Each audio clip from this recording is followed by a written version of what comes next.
Welcome to our World Heritage 2021 debate. 2021 debate is a year of events focused of World Heritage.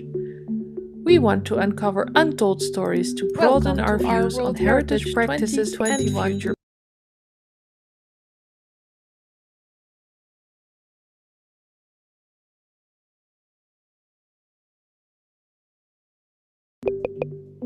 The Our World Heritage Initiative is created by individuals working on 100% voluntary capacity.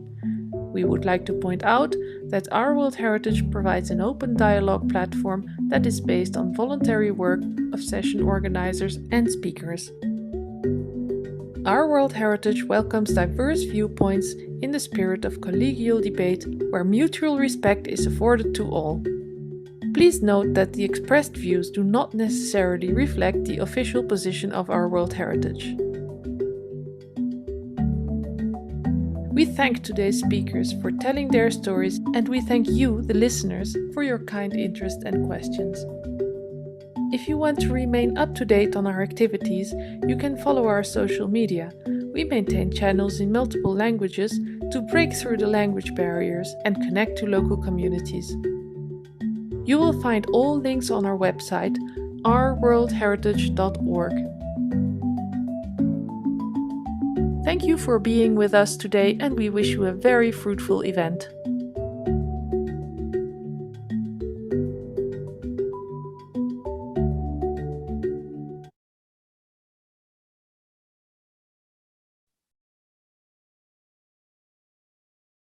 Good morning, good afternoon, good evening to everyone. It's with pleasure that we welcome you to session 3 of our World Heritage series that we'll deal today with the topic institutional and organizational processes and methodologies. As you know, institutional and organization processes include, but are not restricted to, legislative and regulatory measures and monitoring systems aimed at conservation and management of the tangible and intangible heritage. Tradition and grassroots protection systems should be recognized and reinforced with the same emphasis. Civic engagement tools need to involve a diverse cross-section of stakeholders and empower them to identify key values, develop visions that reflect their diversity, set goals, and agree on actions to safeguard their heritage. This session aims to provoke an intercultural dialogue on how to improve institutional and organizational processes through formulation and adoption of supporting policies and by learning lessons from the communities. It should also benchmark projects to facilitate mediation and negotiation between groups with conflicting interests. We have today in our session 3 important guests who will bring contributions that will illuminate from different perspectives our topic, institutional and organizational processes and methodologies, enriching our understanding and allowing us to debate it in depth.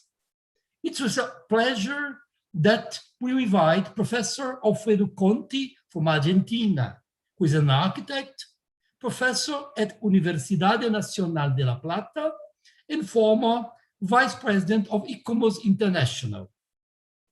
Professor Joseph King from the UK, director of partnership and communication of ICFROM, and Yara Saifi from Palestine, associate professor of architecture at Al-Qudus University.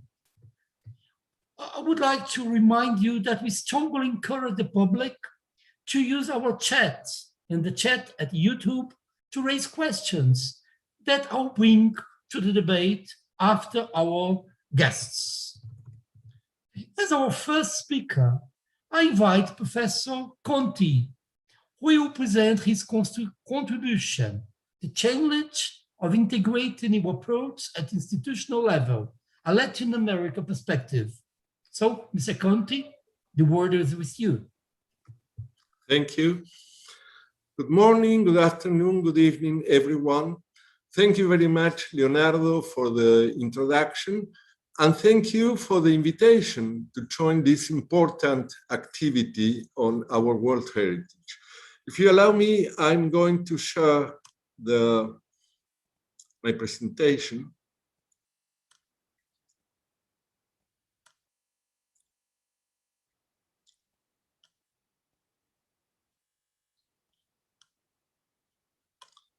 Okay. The title of my presentation, as Leonardo said, is the challenge of integrating new approaches at institutional level, but focusing on Latin America, and that's why I use the title Latin American Perspective. I must say that when I was invited to join this important session on new approaches, my first reaction was, especially when I saw the main issues, such as climate change, the integration and inclusion of local communities and indigenous groups, sustainable development. So my reaction was, but there are a lot of documents. There is a wider range of documents on new challenges and approaches. What you can see on the screen is not an exhaustive list, but for instance, there are policy documents on climate change. The first one was 2007 and will be updated this year. There is a recommendation on historic urban landscape, the guidance on heritage impact assessment, our Common Dignity initiative, which deals with the integration of indigenous groups and local communities, the documents related to sustainable tourism, connected practice project, which links nature and culture management, the policy document on sustainable development, there are papers on post-trauma recovery and reconstruction, and more recent papers dealing on sites of memory related to recent conflicts. And if we go to the last edition of the operational guidelines of 2018, some important decisions of the World Heritage Committee have been introduced. I've only copied two paragraphs of the introduction. And as you can notice, the key issues are there. State parties are invited to adopt a human right-based approach, the ideas of gender balance, the inclusion of stakeholders and rights holders, local communities, indigenous people. There are provisions on sustainable development, on climate change, etc. But what I notice is that on the one hand, we do have documents, papers, guidance related to these new approaches, but on the other hand, the integration and adoption of these new approaches is sometimes slow and not thoroughly effective at institutional or organizational levels. Why I propose to speak about Latin America is because I'm a Latin American, this is my region, I live and I work especially in Latin America. So, to introduce some specificities of this region, first of all, we have to say that all the countries in Latin America and the Caribbean have accepted the convention. They are state parties at the convention, and currently there are 136 inscribed properties. Of course, there is a lack of balance between cultural and natural mixed properties, but as you know, this occurs in general when we look at the World Heritage List. And there is also a geographical balance. For instance, Mexico has some 40 sites inscribed on the list, with other countries have maybe one, or there are some countries with no properties inscribed. But if we look at cultural heritage, which is my field of work, there are two predominant heritage types on the list. One is urban heritage, and especially historic centers coming from the colonial period, from the European administration of the region.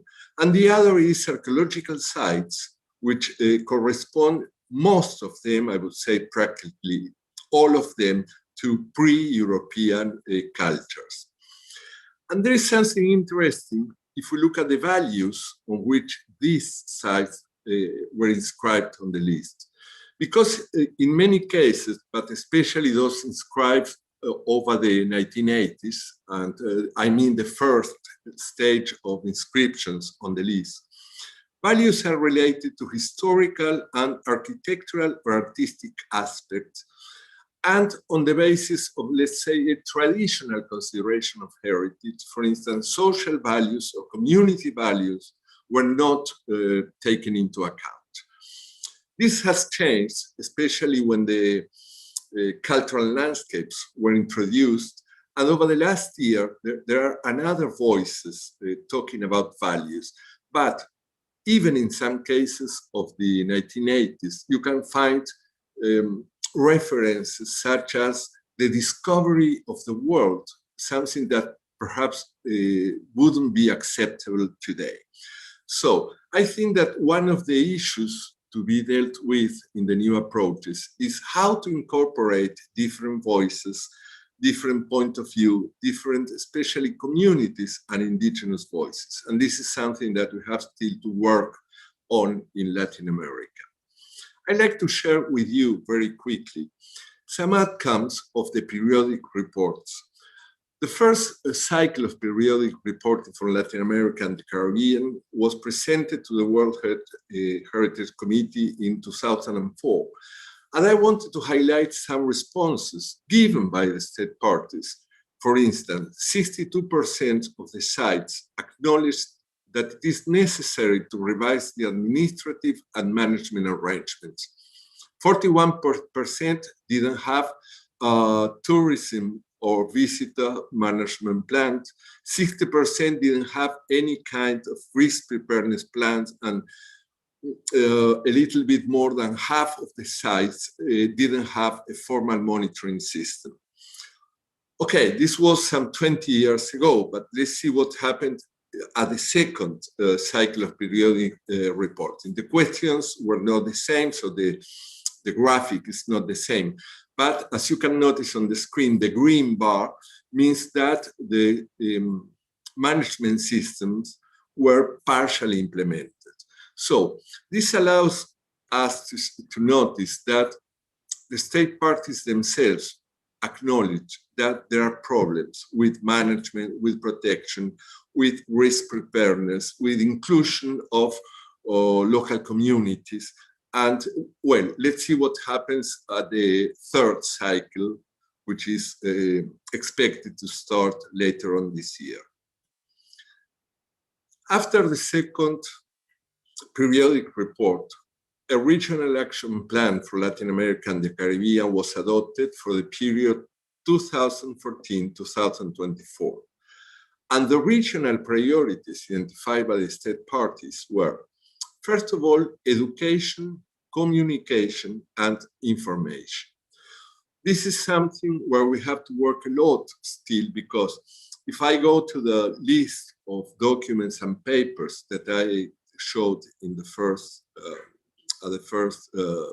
slide, we notice that many of those documents are not known, even by governmental agencies, but also by organizations, NGOs, and of course, communities. Another regional priority was the integral heritage management. There are still problems with management. There are still problems with tourism. Sustainable tourism in World Heritage Properties was once again a priority for the region. And there's also another priority related to heritage categories and types. And the idea here was to improve representativity. As I said before, the most represented heritage types are historic centers and archaeological sites, but For example, cultural landscapes, which are so important for this region, are still scarcely represented on the list. Of course, some of the new approaches have already been incorporated into institutional processes and methodologies. One of the problems that we face, and not only Latin America, but I think that in every country you can notice these kind of problems, is how to balance development and conservation. And for instance, on this issue, the recommendation of historical urban landscape give us some conceptual approach and some operational principles and tools on how to deal with this issue. I have here two examples. The city of Valparaiso in Chile, the World Heritage property is quite small, if you like, in the ensemble of the city. But when you look at the picture of the location of the property, and when you look at the particular geographical and landscape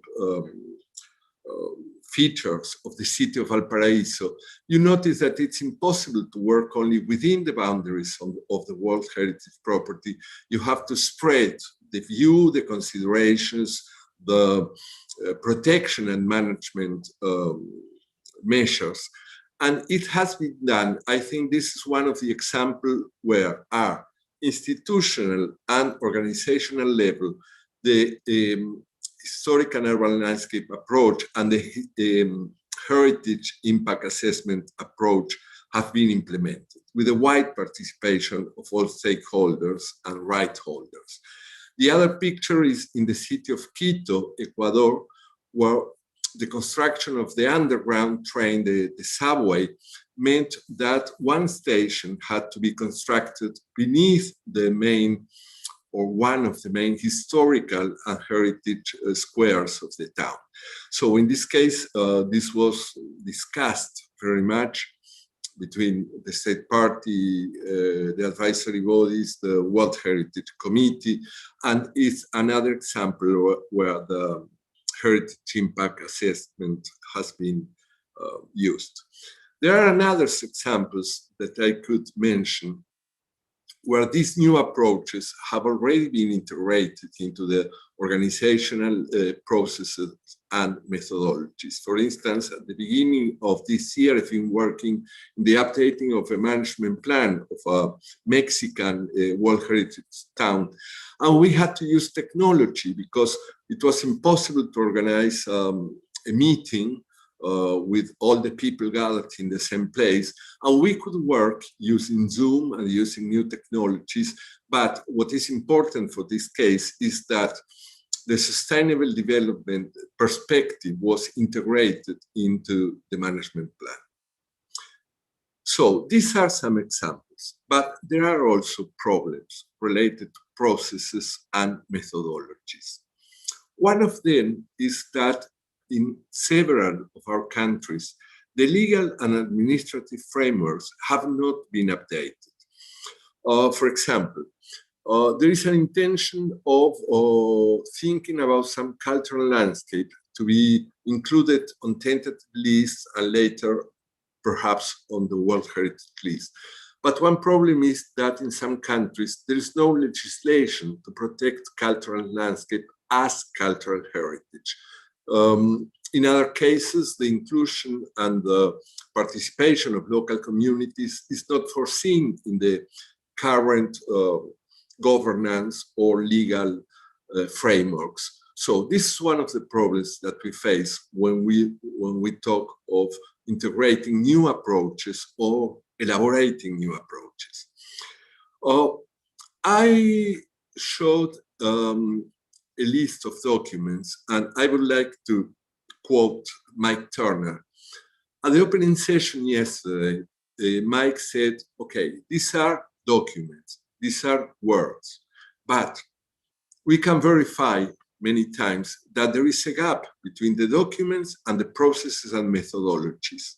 For different reasons, these documents, these new approaches haven't been integrated, or there's no action of mainstreaming those new approaches into the processes and methodologies. And partly is because there is an insufficient dissemination and proper understanding of information. It's quite common in our region that when there are workshops or working groups, some of these documents, even the last editions of the operational guidelines, are not known, and I mean not only by the communities, which is logical, of course, but they are not known by officers or responsible of some agencies related to heritage protection and conservation. There is also insufficient communication between agencies and stakeholders and communities, and that's why communication in general appeared as one of the regional priorities. And there is something that I'm aware it shouldn't be a problem, but in our region it is. And it is a problem of language. Unfortunately, there are many people, not only within the communities, but also when we deal with organizations, governmental organizations, or other kind of agencies that cannot read English. So, unfortunately, partly of this document and the most part of this document have not been translated into Spanish or Portuguese so far. And this is really a problem when we want to integrate new approaches and to define new approaches on the basis on the current discussion on World Heritage issues. So, not to make this presentation very long and to keep the time that has been assigned, I have a few conclusions and recommendations. The first sentence could be a little bit contradictory or difficult to understand or even naive, but I think we need new approaches to mainstream new approaches into institutional and organizational processes and methodologies. What I mean, we have an array of ideas, of solutions, of documents, guidance, etc. But we must find all this into processes and methodologies, and we need to talk. I think we need a link, a stronger link between the experts, the World Heritage System, the academy, the universities, to talk with the officers, with the agencies, with the organizations. We need further dissemination of information among institutions and organizations. The dissemination of information is not sufficient, at least in the region I am referring to. We need to encourage cooperation to translate conceptual and operational documents into languages other than the working languages of the World Heritage Committee. This is quite difficult because translation means money, means time, means human resources. But again, this is one of the main problems that we face when we want to communicate of all these new approaches to organizations and institutions. But I think that the situation the world is living because of COVID-19 has allowed us to find the opportunity of the use of technology. These kind of meetings, as all the meetings of our World Heritage, give us the opportunity without spending much money to be together from different countries, different continents, different regions of the world. So I think we should take advantage of this in the future. For instance, by the organization of online seminars and workshops on new approaches oriented to a variety of social actors. We have learned that we don't need much money to do that, that we can do it And I think that the possibility of online workshops or seminars could be a useful tool in the future, in the next future, to disseminate, to spread information, to define new approaches and to mainstream new approaches into the processes and methodologies. And finally, I would like to recall that the purpose of the convention is protection and conservation. It is not only inscribing sites on the list. The inscription of a site on the World Heritage List is a very important step, but it's not the final step, and it's not the purpose. The purpose is to protect and to conserve those sites in a list that sometimes is becoming unsustainable in terms of controlling or monitoring the state of conservation. But we have to keep in mind that our effort is to protect those places, and also to recall that the heritage sites are for people. So all the work we do is not only for the sites. We are protecting sites and we are conserving sites because this is a means to ensure sustainable development of communities related to these sites, on people who have lived there for centuries, and this must be also the purpose of our efforts. So thank you very much for your attention, and perhaps we will discuss or answer them questions later. Thank you.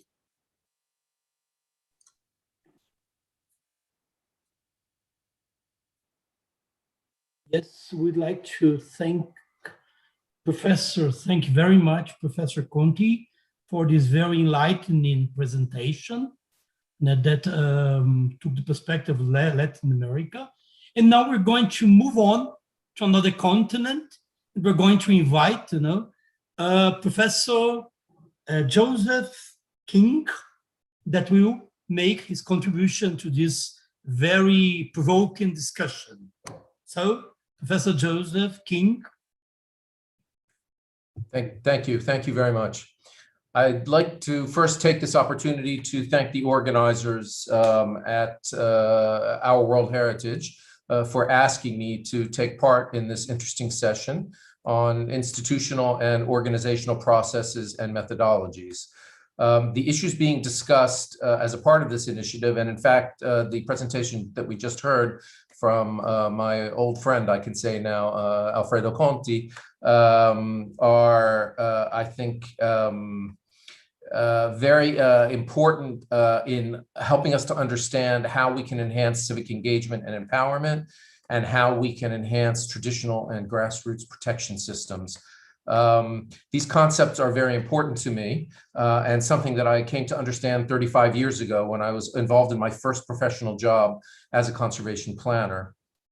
At that time, the focus in the world of conservation was mostly on conservation of materials and conservation of physical structures, with much less attention to communities that live, that work, that create, and that use the heritage. That experience that I had 35 years ago in Mombasa, Kenya, taught me that the only way to ensure sustainable conservation of heritage is through grassroots engagement of people on the ground. Now, having said that, however, I come to you today as someone working at an intergovernmental organization. In some ways, my life in dealing with our 137 member states is far, far away from working on the ground, almost as far away as you can get from working on the ground. And yet ICROM, the institution that I work for, makes it our business to develop and to disseminate people-centered approaches to conservation that build on good conservation practices at the international level, but also that emphasize that the people connected to the heritage place must be involved in all aspects of the conservation process, from the initial planning to the implementation to monitoring, and perhaps as importantly, to be able to continue to receive benefits from the heritage. Now, ICROM, as you know, is one of the advisory bodies to the World Heritage Convention, and it is on the convention and its relationship to communities that I particularly want to focus on in my short presentation today. Now, to be clear, the World Heritage, we have to be clear about this, the World Heritage Convention is a state party convention. It is states parties that nominate sites for the World Heritage List. It is a committee of states parties that inscribe sites onto that list. And it is states parties that pledge to and are responsible for the safeguarding of those properties. There is nothing in the World Heritage Convention which specifically indicates that the need for any that there's a need for any consultation or involvement of communities in the identification, protection, conservation, presentation, or transmission to future generations of our cultural and natural heritage.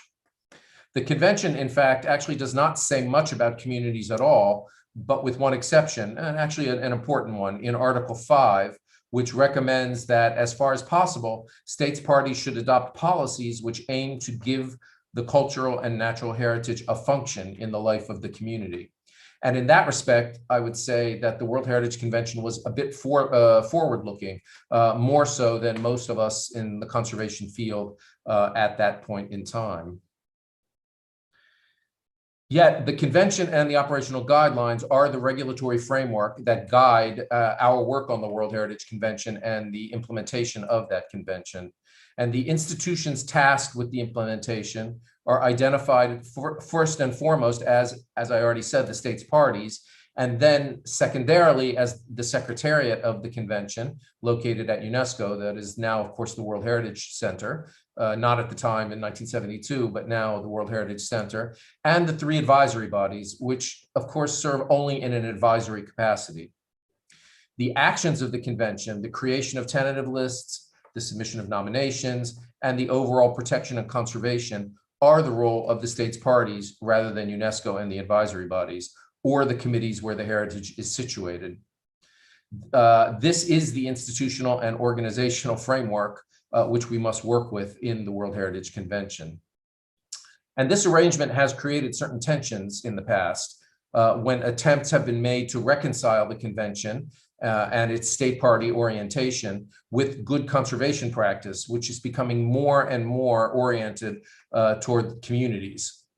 One case in particular stands out to me over my 25 years of working with the World Heritage Convention as a representative of ICCROM, and that is the attempt some years ago to create something called WIPCO, the World Heritage Indigenous Peoples Council of Experts. The idea was not to add an additional formal advisory body like IUCN or ICOMOS or ICCROM, but rather it was to create a council of experts which could help the World Heritage Committee to navigate some of the more difficult issues related to the inscription and the protection of properties that had associations with Indigenous people. This council, this WIPCO council, was unfortunately voted down in 2001 because some states parties seemed to worry that it might take away some of their autonomy to decide on nominations and on the management of inscribed properties. The result was, unfortunately, to deprive the committee of one possibility to obtain useful advice to help them in issues related to Indigenous issues and specifically from the people concerned, from the Indigenous people themselves. This council would have actually provided a very useful set of advice to the committee that I would argue that the advisory bodies, and ICCROM is an advisory body, but would not have been able to provide. This, I have to say, is one of the saddest moments that I've seen within the World Heritage Committee, but I'm happy to say that there have been mechanisms put in place since then. The operational guidelines actually now do recognize Indigenous people and the importance of working with local communities. I note that the previous presentation, Alfredo Conti actually showed you already at least some of the paragraphs related to those issues in the operational guidelines, but those were not there at the time that I started working on World Heritage 25 years ago. It should be pointed out in the operational guidelines that specifically in relation to tentative lists now, that states parties are encouraged to involve local communities and Indigenous people and to ensure that there is free, prior, and informed consent before including properties on the tentative list. This is also true for the nomination process. Now, this may not seem like a major step, but I can assure you that this language that is now in the operational guidelines is a big change in the time that I've been involved in World Heritage. But of course, this is as long as it's implemented. We have to always take into account how much do these changes actually correlate, let's say, to actions on the ground. Now, the same is also true for management systems, and the operational guidelines do encourage state parties to consult with local stakeholders, local communities, indigenous people, et cetera, when developing their management plans. Now, all of these ideas are good, but it should be pointed out that in the end, it is still the state party that has the role of submitting the tentative list and the nomination and the management plan, and managing the property after it's inscribed. The guidance in the operational guidelines are a large step forward, but may not guarantee the desired result. And the question then remains: what happens if there is not the necessary consultation with local stakeholders, with indigenous people? What happens at that point in time? Well, it is certainly up to the advisory bodies when carrying out their evaluations to point out where the operational guidelines have not necessarily been correctly applied.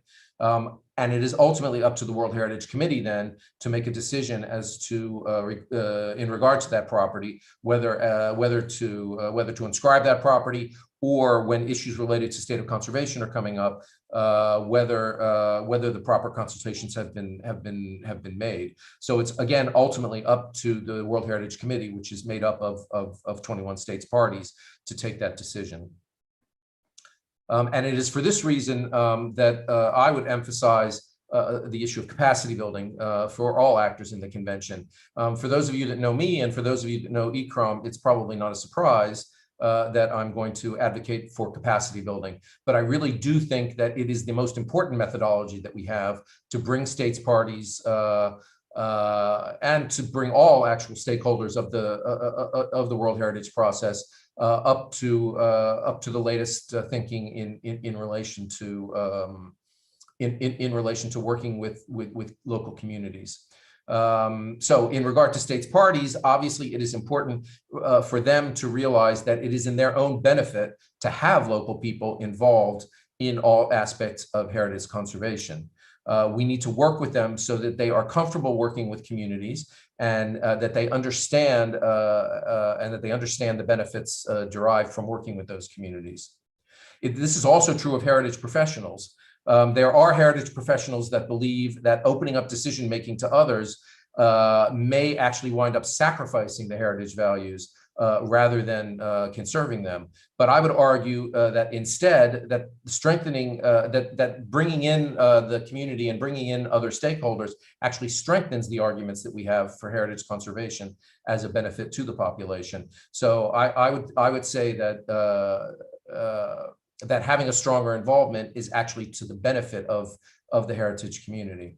And of course, I would argue that people need to be directly involved. Any protection system that truly represents local people must be tailored to the place and to the specificity of the people concerned. There is no right or wrong answer when it comes to the best way to engage with the public.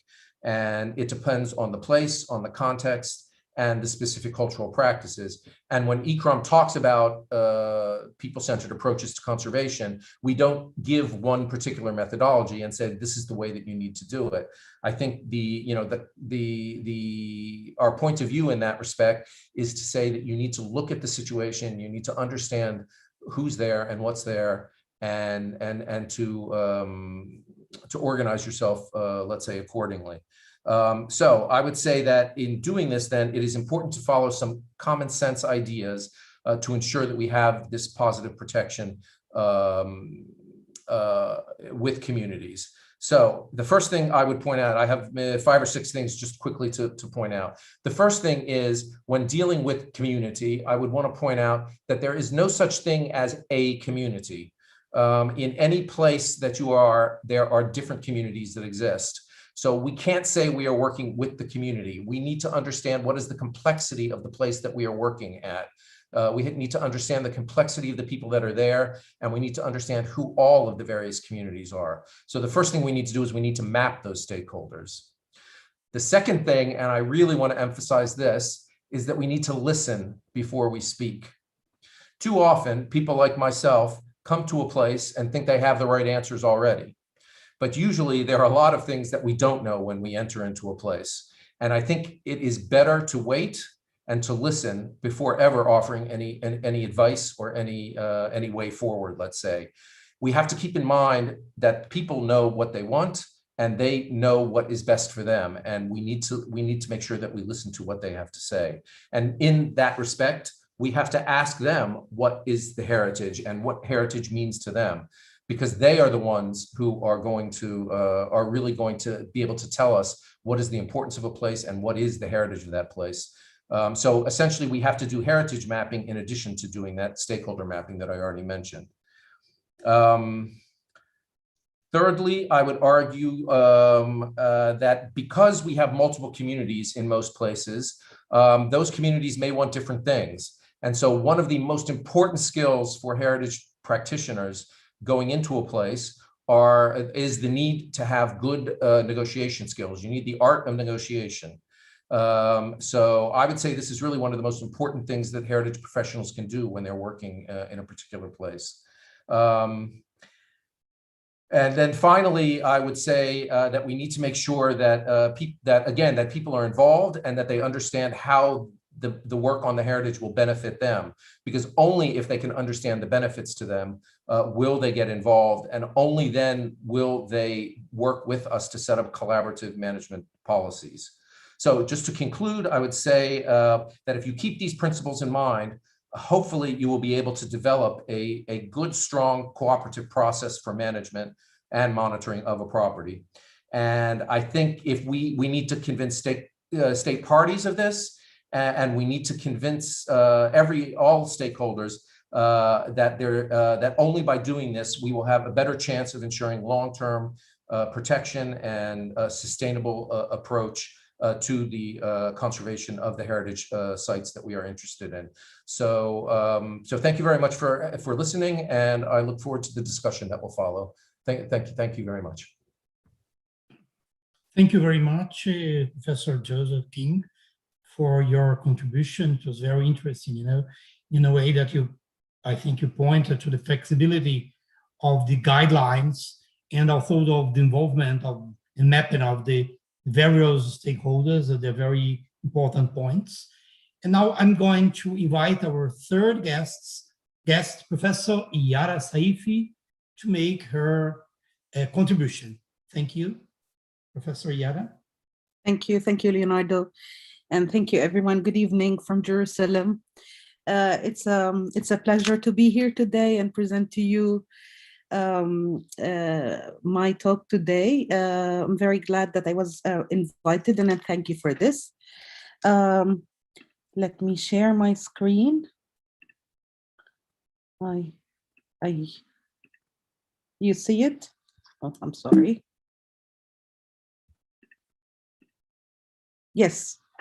So my talk will pick up actually from where my previous colleagues have spoken. It is much based on the same ideas that they have talked about, and how the word heritage organizations and the involvement of the state parties is somehow a troubled issues when coming to deal with the heritage of the people. However, I'll not be giving more guidelines, let's say. I will not be doing it from a top-bottom approach. I'll be doing it the other way around. My title is inspired, is entitled as Inspiring Approaches, because I have been tracing how people or in areas that are not recognized by the word heritage conventions or the universal word heritage, the UNESCO, and they were not able to intervene, especially in areas of conflict where their situation becomes a trouble. I also see how these people were very cleverly and very interestingly able to act against the slow of the word community to find solutions to their situations. I'll be providing cases from both Cyprus, North Cyprus, an area with a conflict for over 50 years, and some cases from Jerusalem. And these are a compilation of my research that I have been doing in these different areas. So in these published article, you can read further about these situations in details. So my aim here is to show how these communities, including civic societies, grassroots organization, the local institutions, how they adopt their own policies and how they find their own policies, and they might not be necessarily recognized. Their cases and their approaches might not be even known, but it's their own way to protect their cultural heritage in the face of continuing political conflict.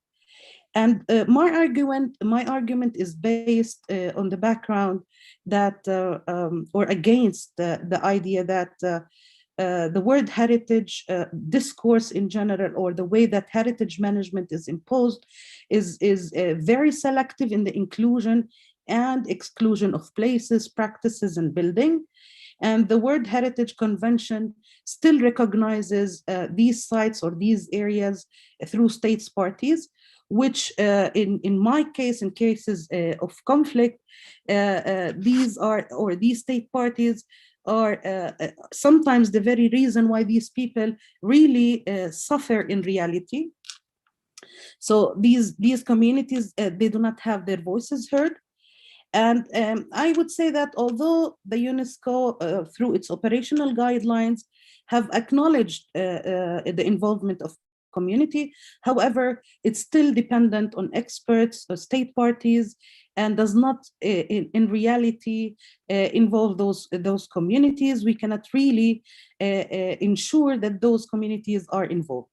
So we know that most of the approaches are subjective on the way how you decide on how different situations are decided from a place to another, and this becomes even crucial in areas of conflict. Now, in my understanding of conflicts, the conflicts could be different. The situation of the conflicts here are based on disputes between two ethnicity. There is the majority and there is the minority. Both claim ownership of land, of narrative, of history. So when there are such clashes, and we know that there are those people in conflict, we know that destruction becomes a mean or becomes a tool to destroy the other, or to erase people and their collective memory. And we know that because of this, communities and people are very aware of that. They become even more attached to their cultural heritage, because it's the very reason that supports their identity and very existence. So so they try to find interesting tactics, different responses, different solutions, which is a resilience to express their resistance. It is again, I would say that in the cases that I have studied here, that it is a myth when there are two people or two nations or two communities in a dispute, that the idea that cultural heritage is a shared responsibility to protect in its full richness. I think it is the very reason why conflicts have been ignited, and why major or important sometimes monuments or buildings that stands for the identity of those people have been already targeted during wars. So I'll start with cases that I have collected. The first part, I'll start with Cyprus. And sometimes the tools that I have seen that people here, or state parties, or let's say officials, try to destruct other people's identity or presence, does not necessarily need to be direct or deliberate destruction, but sometimes through neglect. And you'll see that that most of the cases I see here, or I will present here, are let's say, it's based on the idea of neglect, where communities have acted against it. So the war between Turkish Cypriots and Greek Cypriots that started in 1974 and way beyond, way before, have resulted in deserted areas and the displacement of communities. And the abandonment of these sites resulted in the destruction, in the eventual destruction of these built heritage in time, where there is a loss sometimes in certain areas of traces of certain people who had lived here, lived there. So the people in North Cyprus, where I have located my studies, or where I would be emphasizing in these cases, is within the north part of Cyprus. It is there are two different attitudes of how the Greek Cypriots and the Turkish Cypriot react towards the built heritage. The Greek Cypriot, after the division of the island, did not really occupy or did not really inhabit any of the Turkish Cypriot houses, buildings, or heritage that was left behind. While on the other side, Turkish Cypriots were repurposing and reusing many of their buildings. Many of the major buildings here, or the heritage building here, have been converted in the north part to mosques. But that was mainly to very significant building, and you can understand that it's it's a very political statement. However, there are some cases of under-recognized cases, less known cases, or less significant, let's say, cases according to the grading criteria of the Department of Antiquities in North Cyprus, that leaves these sites abandoned or allows people to use them for different reasons. So people know in North Cyprus, or it is a fact, that it is a selective preservation approach, and it is preliminary to significant building. Now, when we come to the cases that I have been tracing, we went to very little towns and very dispersed and remote towns. And we have seen that the community there, the Turkish community there, have been using and repurposing the very less significant, I would say, churches, but they are important to their people, of course, and giving them diverse and interesting uses. And most of these cases that you will see are run by grassroots organization, who allocate funds from the government and different places to support their activities. And then they allocate some of that funds to maintain these buildings. So this is a church from that dates back to the 12th century. It had been repurposed as a folkloric dance center by an organization, the Folkloric Dance Organization. It was very interesting in our observation to see how these people have utilized the space.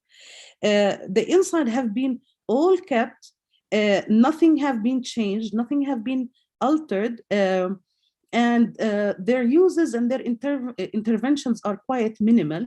As you see, for example, they need the mirrors to see themselves while dancing.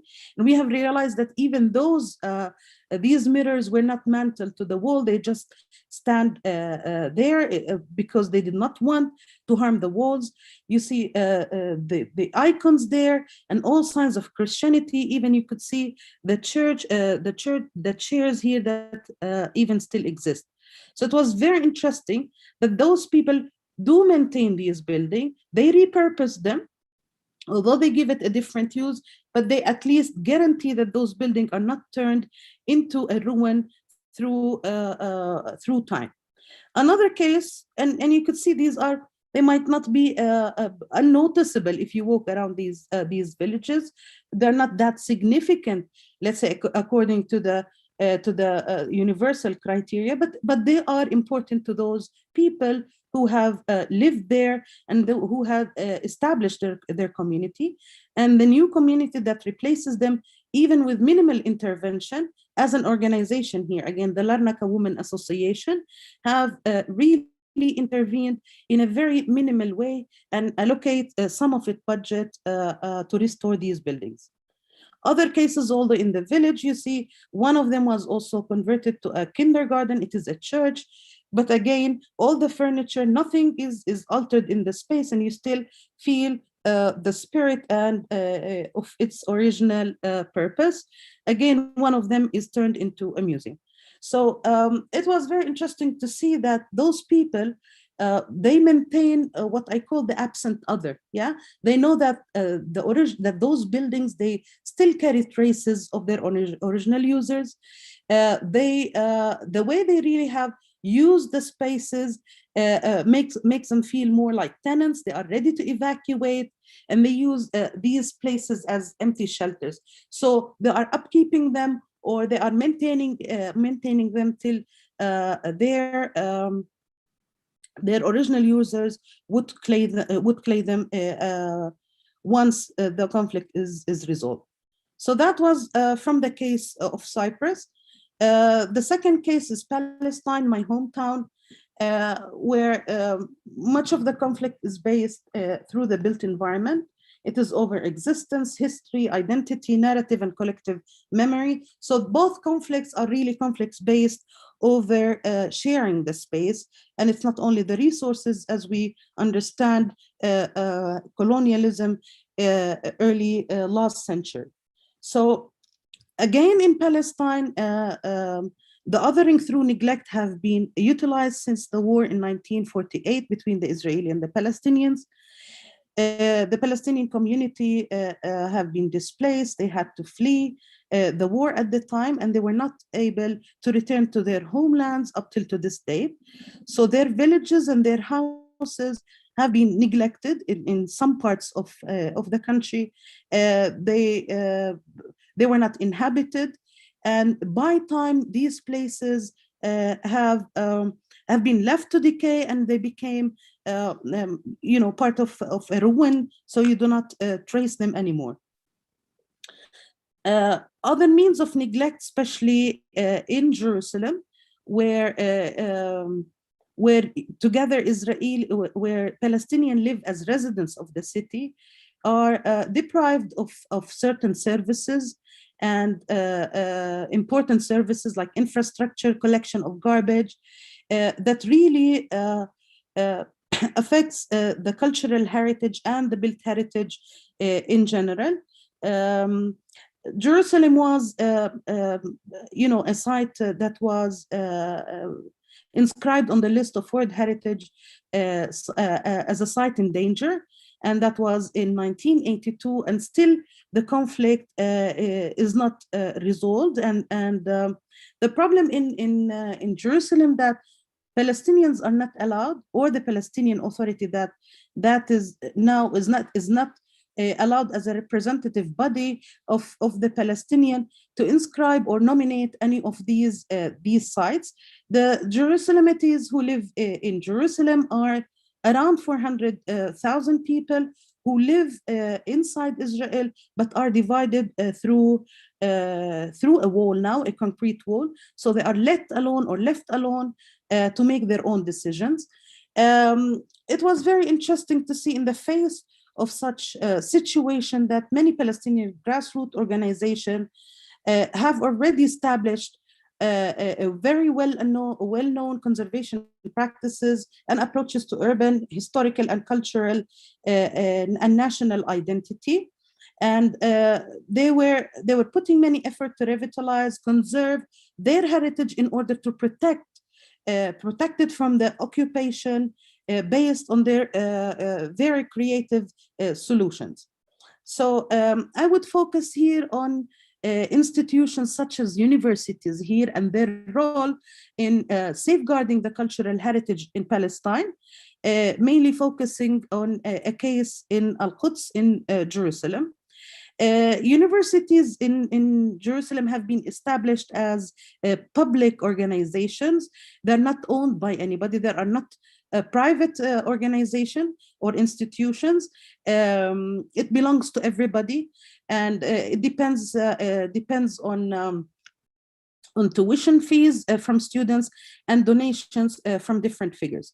So while they were located in different cities around the West Bank now, many of these universities, they have really thought and reconsidered to expand and extend their sites or their campuses into important major buildings that had great significance and that have been abandoned by their users because, you know, the houses were large, or the buildings were really big. They do not meet with the modern standards, and they were left abandoned.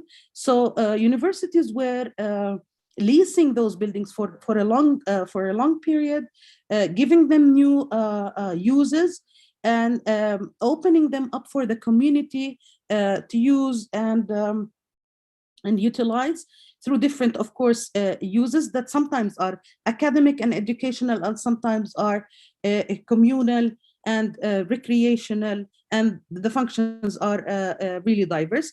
The first one is an example from Beit Lahem. It's an urban mansion. The second one, again, is a mansion that was inhabited by a big family at the time, and it was abandoned.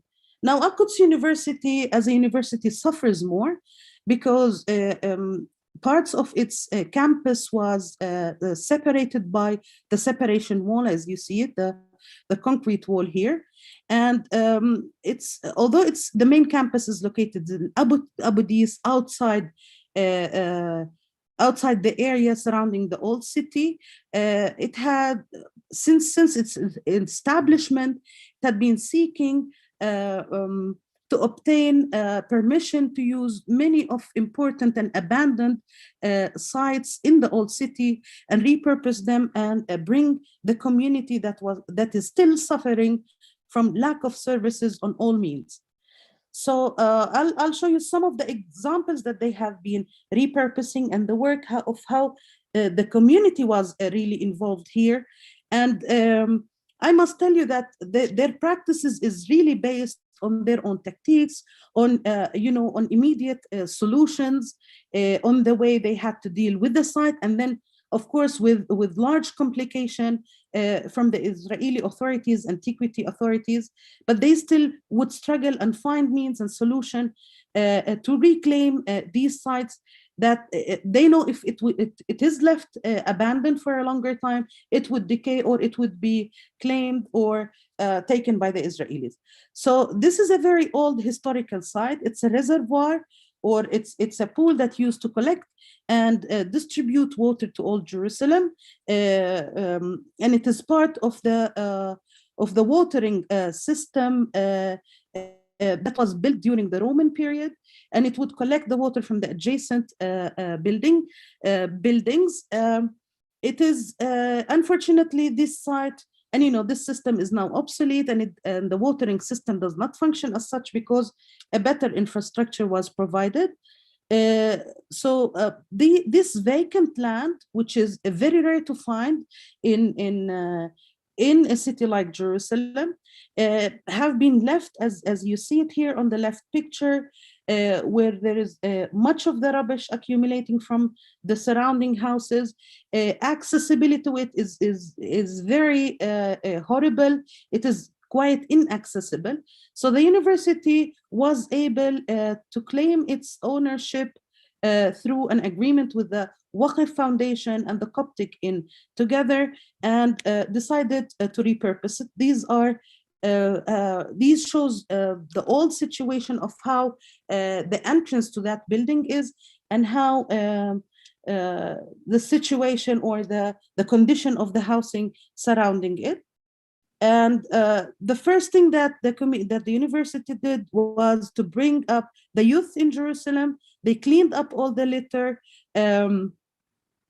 and it was and at the beginning it was trying to bring as much people as possible through the different music festival that it had. So it would introduce and build and bring awareness to these people into the site. Further works are now still continuing. More cleanup is taking up, and it is very interesting how solutions were found by the university in order to provide a proper entrance and exit to the site.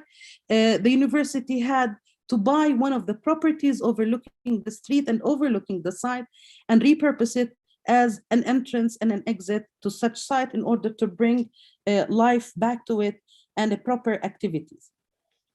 Another case is the Khan Tankas complex. It's again a very old complex that is just adjacent, or it shares the same wall with the Haram al-Sharif, the Aqsa Mosque, and it housed two old hammams, which were very important at the time.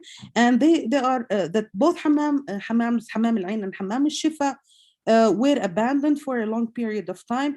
They are joined with a courtyard, and originally they were lodges and houses for visitors at the upper floors. So the university have, again from the Waqf, leased the building for a period, for a long period of time, and was able to repurpose the buildings. The Hammam al-Ain was turned into a hammam, a functioning hammam, a recreational space that was, and the decision was based on a very large survey distributed to the people in the old city and outside it, asking them what they wanted that building to be. And the majority wanted it to become a hammam. So one of it became a hammam. The second one, they wanted it to become a hammam, but unfortunately the Israeli authorities did not allow them to do that, being very close to the Al-Aqsa Mosque for security reasons. So many community and many stakeholders and the community were brought into different workshops, different sessions. They have discussed what they could do, how the hammam could operate, and the solution was that the hammam would enliven the area, would allow the market where it's situated here, the souk, to become more lively because of selling, refreshments and other things necessarily to make up the space. And Hammam al-Shifa, as I said, it was not it did not turn into a hammam, but it turned to a cultural center, and that would allow different artists, different people, and different activities to take place, especially at its courtyard, as you see it here. So the university succeeded in bringing back the community. You see here, even to build more awareness, the university offers free guided tours to school children around the old city to make them understand what the heritage is, what's important, to see important monumental sites and understand their history, and of course empower the identity and the narrative. So you see different examples here. Again, a very important thing was located in this space, which is the Center for Jerusalem Studies, where it teaches different courses to foreigners here. They can learn Arabic, and different students are brought into the old city, and the youth is even more involved here. A third and last project is the Dar al-Consul complex. Again, it was done in partnership with different organizations here. One of them was Al-Quds University, whom through excavation and rehabilitation of a complex where Christian families have lived, they revealed large excavation below ground level that have reached to the old Roman Cardo in Jerusalem. So that large area, really a huge area, was rethought to be used as a complex or as a hub for the Palestinian community in Jerusalem. Excavation took place, and the more they were excavating and working, the more larger area were revealed. Different students from Al-Quds University were involved in different ways by building up models, taking the measurements, and proposing different ideas. And what is interesting that a large part of that complex will be turned into a civic and a commercial hub for the residents, public, and visitors. It will be a career guidance, and it will allow, it will promote education and entrepreneurship among the Palestinian youth. So it emphasizes on capacity building during and after the implementation, because much of the students were involved during the making and afterwards. So what I wanted to say here, these very inspiring situation, it shows that how the communities have been finding their own ways to express themselves and to claim their own heritage through the way they understand it. So if I would call for a certain thing, it would be for the real involvement of communities. As my previous colleagues have emphasized, that the word convention really involvement of the community. However, and unfortunately, it is not through dedicated or actual mechanisms and guidelines. There are not, it does not really certify if those communities were really involved or not. I see the issue of reuse is very important here. Again, outside, the very official or the very still approach of seeing cultural sites as still and as spaces that are only for the museum of to become a museum. So from here, from this platform, I would like to say that communities now, through the power of social media, it is very important.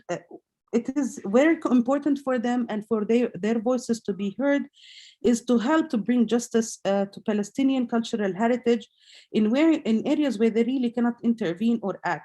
The village of Lifta, as you see it, is located in West Jerusalem. It's a very fine example of an old Mediterranean Palestinian village located on the hilltops, and it is quite intact. Although its residents are still, its original users are residents of Israel, but they are not allowed to claim ownership, and they're not allowed to intervene, or they are not involved in any of the decision making. There is now a plan of building around 6,000 plus housing units around and on the village of Lifta. That cannot be really acceptable regardless whom we support. And if it is not for such marginalized cases, then for whom we do gather for and why. And thank you.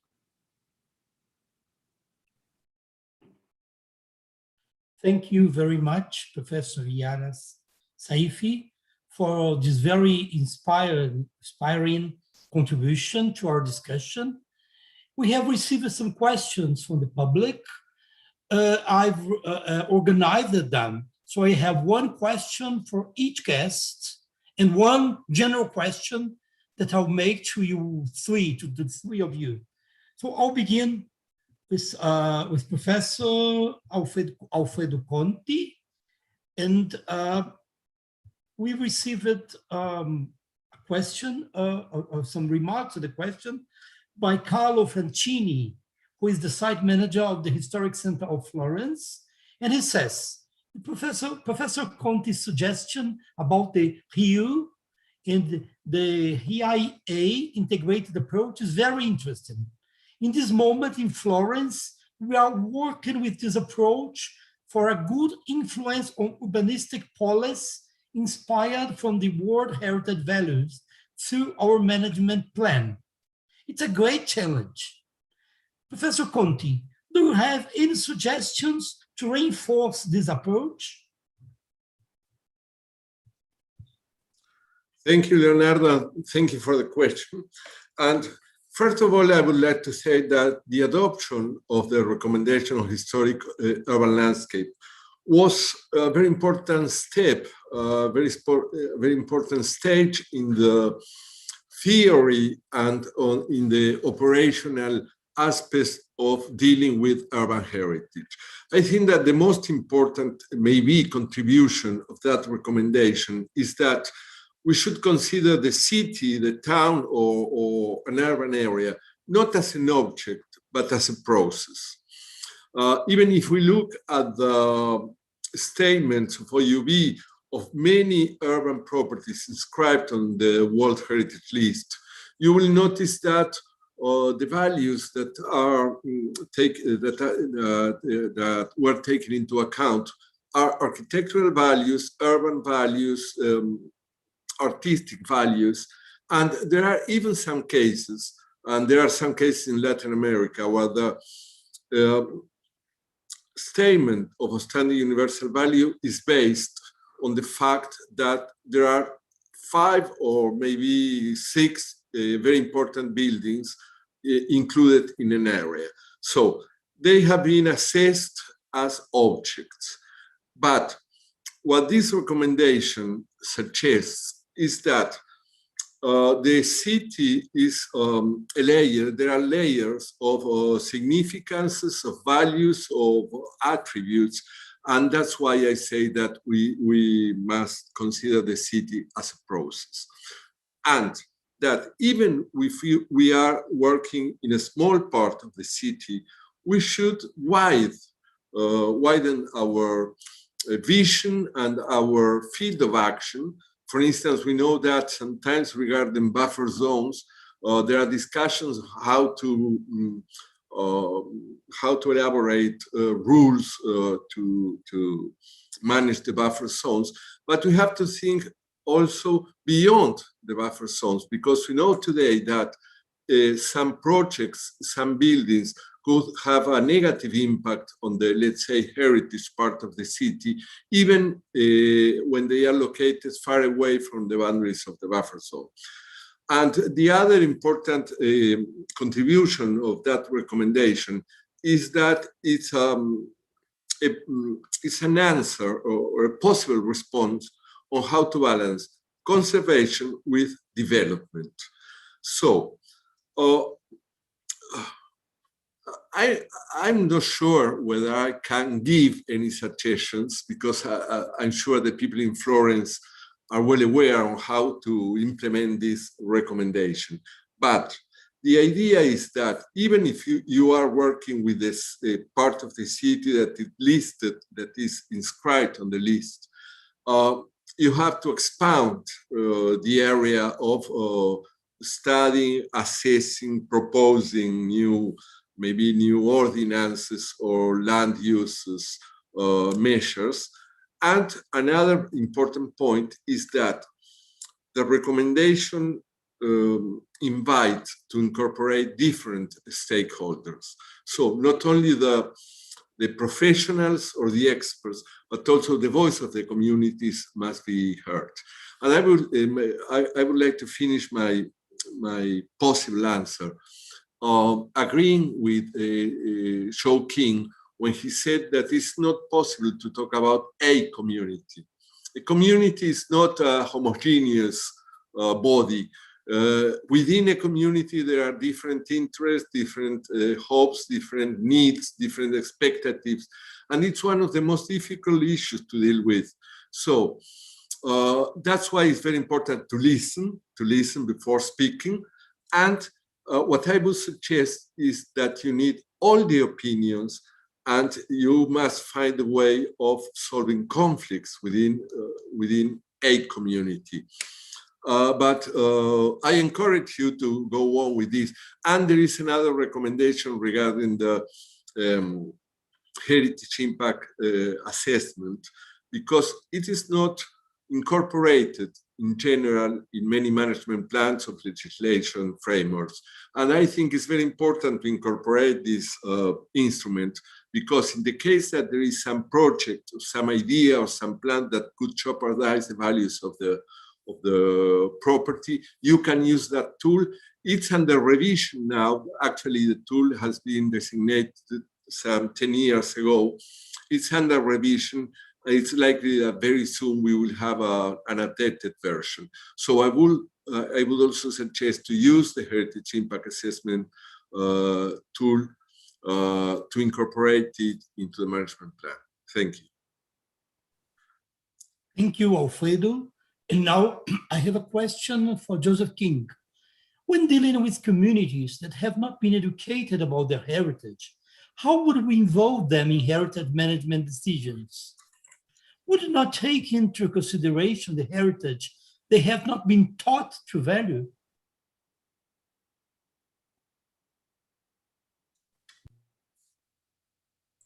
Yes, thank you. Thank you for the question. Can I make an objection to the question, however? Because Sure. I would make an argument. I mean, in my experience, and you know, I have to confess, I mean, that is now, you know, 35, 40 years of experience. In my experience, people do know what's important to them. People do know what their heritage is. They do care about their heritage. In all honesty, I mean, I work all around the world, and I have for a long time. I've never gone into a place where if I say to people, are you proud of the place that you come from? Are you proud of, you know, of where you've come from and who you are and what your heritage is? I've never met anyone, or you know, maybe one or two, but not more, who've said no. They may look at things differently than you do or than I do, and they may consider things to be important in different ways than you do and that I do. But it's not that they're ignorant of their heritage or they don't know. They maybe just have a different viewpoint on it. So my approach to that would be, it's not a question of me coming in and educating them. My point of view on that is it's me going in and having a dialogue with them. And as I already said, listening to them and also talking to them. I mean, I'm not saying, you know, that I'm going to be completely quiet, but to start a dialogue, to start a discussion. And when you start that discussion and when that discussion goes along far enough, you can, you can usually, and not always, I will agree with that, not always, but you can often come to some sort of an understanding of the other person's viewpoint, let's say. And so I think that dialogue is actually what's important. And let me also just say one other thing on that. And this is part of the problem with it. You know, the moment, you know, again, in the old days, you know, when I started, you know, I used to go in and I used to look at buildings and I used to look at the condition of buildings and I used to look at the material of buildings, and it was easy to do that. It didn't take that much time. When you start approaching these people-centered approaches, it takes time. This is not going to be an instantaneous answer. This is a process, and it's a process that you have to start with, and it's a process that you have to build up over time, and you have to continue that dialogue, and you have to continue that discussion. So I think, honestly, I think to me that's the only way to go forward, is to not treat it as you're ignorant of your heritage or you don't know about your heritage, so I'm going to come in and teach you. Instead, it's going to be, what can you teach me? What can I teach you? How can we work with each other? And as I also, sorry, just to close on this, because maybe I'm talking too much. Just to close on this, again, I said something about negotiation skills. I mean, I think in the end, that's another really important skill that we as heritage people need, is how to negotiate, how to try to find that situation where people go away, both people or all people go away at least feeling somehow that they're getting something out of it. So there are skills that are not knowing how to mix lime. I mean, you do need to know how to do that, but there's also skills on how to talk to people, how to listen to people, and how to try to find common ground that I also think we need to have. Thank you, Joseph. This question of consensus is a very important one. And so I think this next question is a kind of a follow-up to your question. So this is, I put this question to Professor Yara Saifi. How to reach consensus when heritage has different meanings to opposite groups? Can cultural heritage play a part in the peace process? That's really not an easy question. Yeah. That's really not a very easy question to answer. And this is not what I have been looking at, but in my studies, because I have been looking at one side of where minorities, voices are really deprived, and this is where they were really very active and very creative in their act. Well, I think the idea of a shared heritage, the understanding, and the very the philosophy of a shared heritage is problematic in its understanding. Sites that when we think that that sites can bring people together, it is again in wars where sites are being destructed, to erase the other. I am not sure, or a case does not really come to my mind to answer you on where a heritage site or where the built heritage or the cultural heritage have been able to bring people together that had a dispute for a long period of time. But I think it can, it can, once we agree that we are humans at the end of the time. There is enough space for all of us. There is enough place for all of us to live together, and that's really hard. That's really hard. I'm not sure if I can really answer such a question. That's a difficult one. It is actually a difficult one. I mean, looking at it now from a Palestinian perspective, within the situation that I'm sure that most of you have been now following the news of what's really happening here in Jerusalem and what have really happened in Gaza. And I think the more you think that we are coming closer to a solution, the more things really go back, and then you are going a further step backwards. It's not an easy thing. Really, it's not an easy thing. So I apologize. I have no direct answer. That needs a more in-depth research, and it needs further contribution from many other people. Okay, thank you, Yara. And we have a last question that I would like to address to you all. The idea of a council and committee of indigenous people formed by indigenous people was a very interesting one. It was a pity that it did not come true. I would like to ask the speakers the opinion of expanding this idea by creating a civil society counseling beyond the 3 advisory boards. I think they mean ICOM, ICROM, and ICOMOS. Yes, so any of you can try to answer. Would you like to start, Joe? Or? It's up to you. I can start, or you can start. No, well, I don't have much to say about it.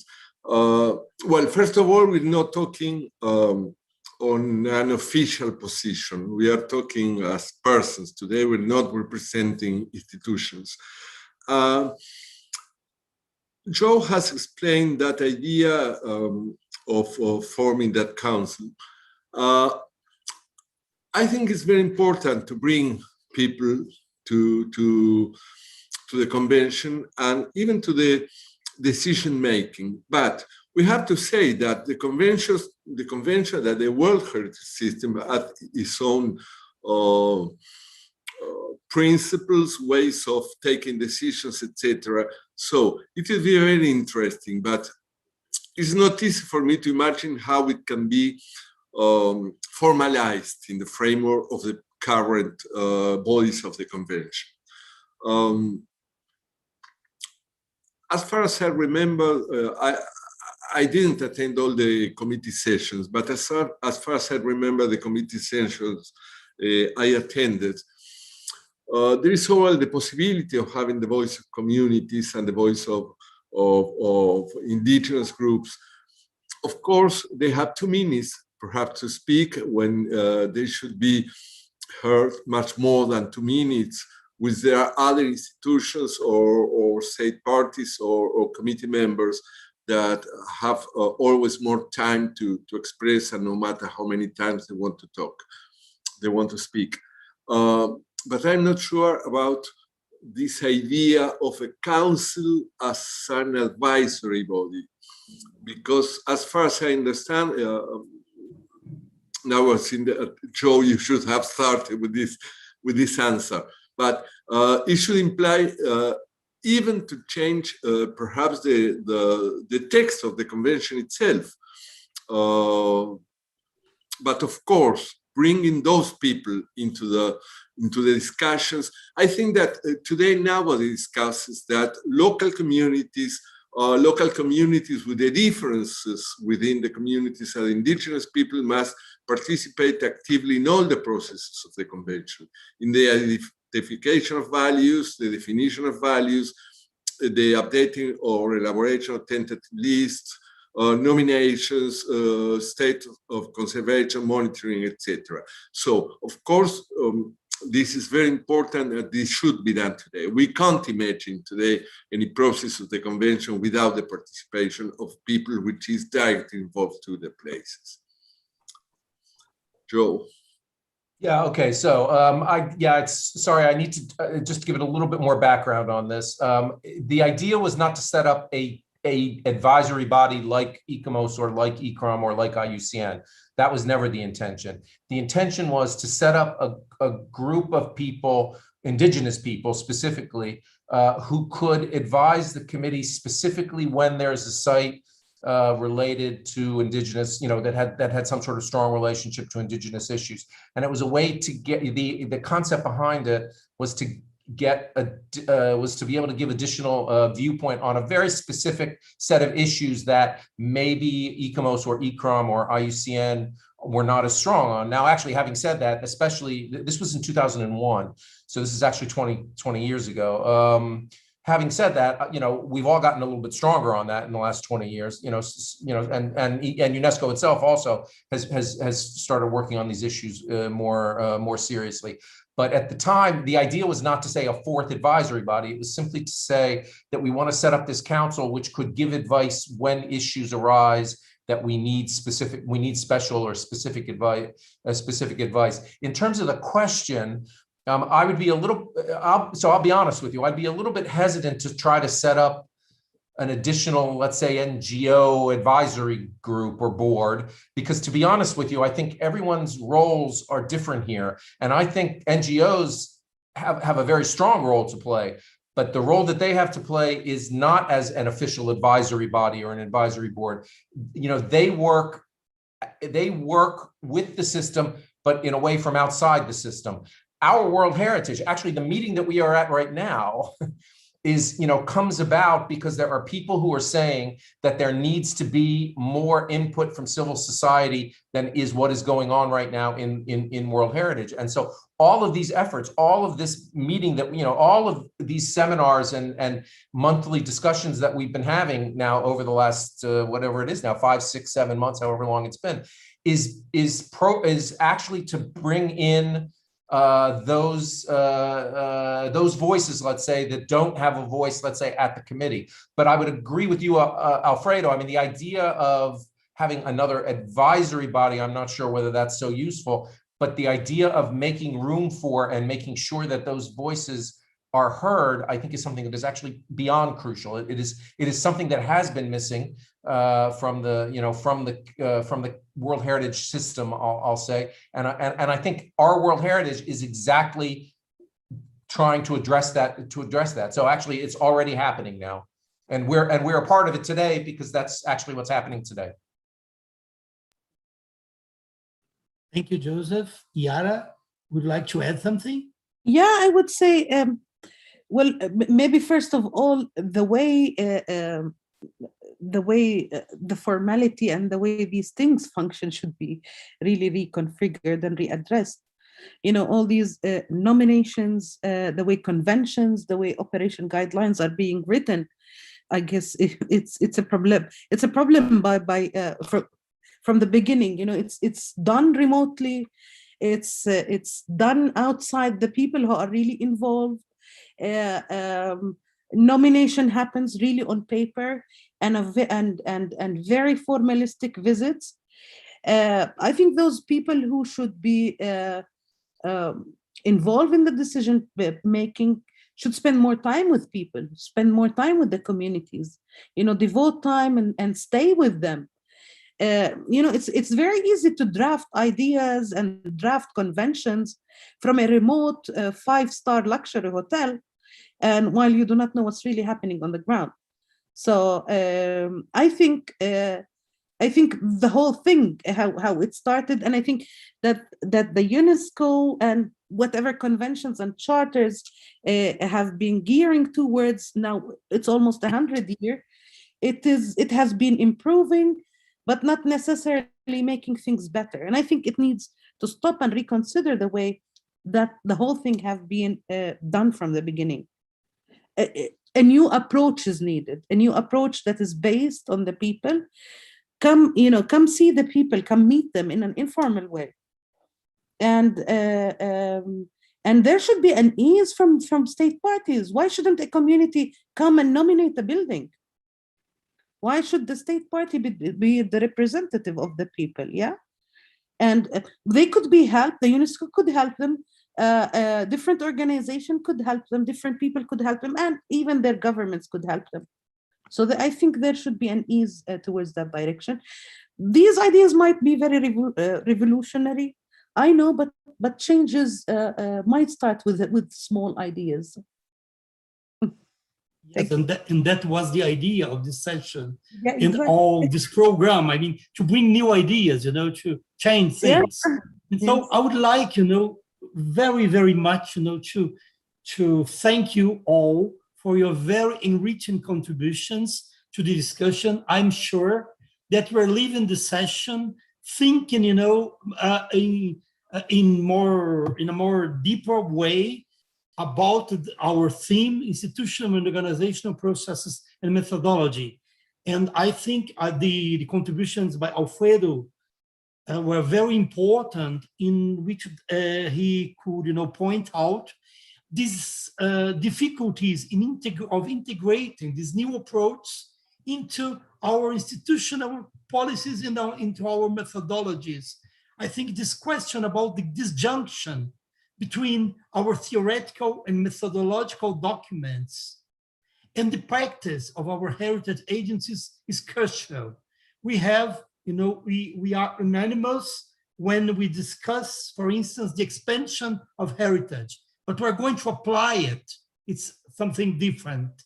And I think the questions of insufficient communication, language, they're very, very important, questions that were raised by Alfredo, that also presented us with some propositions.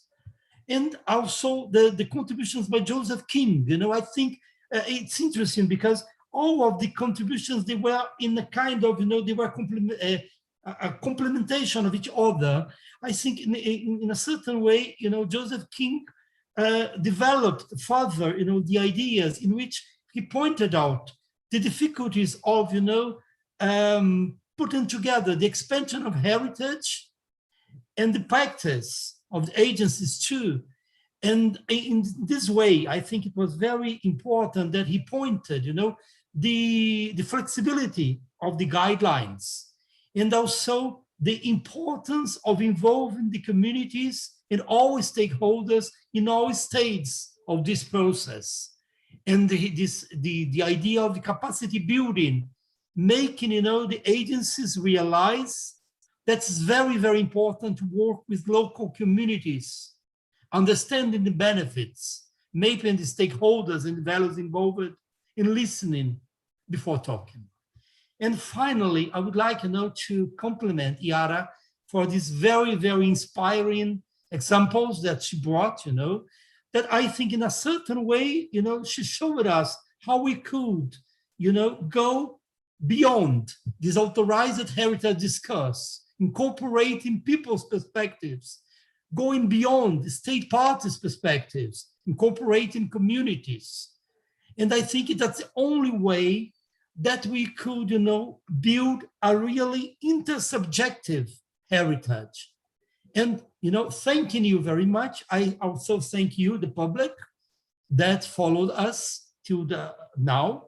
And I say goodbye to you, and I thank you very much for your presence. Thank you. And I also want to thank you very, very much for this very inspiring and very interesting matters that you gathered together. And I would like to thank Leonardo for sharing the session.